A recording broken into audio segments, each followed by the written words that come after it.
జయసుధ గారు అప్పటికి ఇప్పటికీ తన గ్లామర్ను అలానే కాపాడుకుంటూ వస్తున్నారు. జయసుధ గారి 43 సినీ ప్రయాణంలో ఎన్నో మజిలీలు, ఎన్నో అందమైన అనుభవాలు. వాటిలో జయసుధకు ఏమీ గుర్తులేదుట. విచిత్రం, 43 సుదీర్ఘ ప్రయాణంలో జయసుధ గారు గుర్తుంచుకున్నది తన ఫస్ట్ సినిమాలో చెప్పిన ఫస్ట్ డైలాగ్ మాత్రమేనట. అది ఫస్ట్ డే చెప్పిన డైలాగ్ మాత్రమే గుర్తు ఉందిట, ఇంకేమీ గుర్తులేదుట. ఇంతకీ ఆ డైలాగ్, ఆ సినిమా ఏమిటంటే జయసుధ గారి మొదటి సినిమా పండంటి కాపురం. తన మొదటి డైలాగ్ జమున గారిని చూసి చెప్పారంట. అది ఏమిటంటే, నువ్వు మా అమ్మవి కానే కాదు. అది జయసుధ గారి మొదటి డైలాగ్.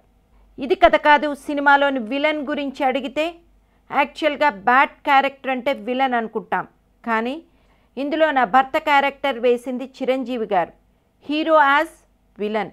ఇది కథ కాదు సినిమా మాకు ఒక గ్రేట్ ఎక్స్పీరియన్స్. ఎందుకంటే one of the great director Balachandra గారు డైరెక్ట్ చేసింది. కె బాలచంద్ర గారి స్కూల్ నుంచి వచ్చిన మేము ఆయన దర్శకత్వంలో నటించడం ఒక మంచి అనుభవం. ఆ సినిమాలో శరత్ బాబు గారు, కమల్ హాసన్ గారు ఉన్నారు. అప్పట్లో అది చాలా బోల్డ్ మూవీ. ఇప్పుడు అలాంటి సినిమాలు రావటం లేదు. అలాంటి బోల్డ్ చిత్రాలు, మంచిగా ఉండే సబ్జెక్ట్స్ రావడం లేదు.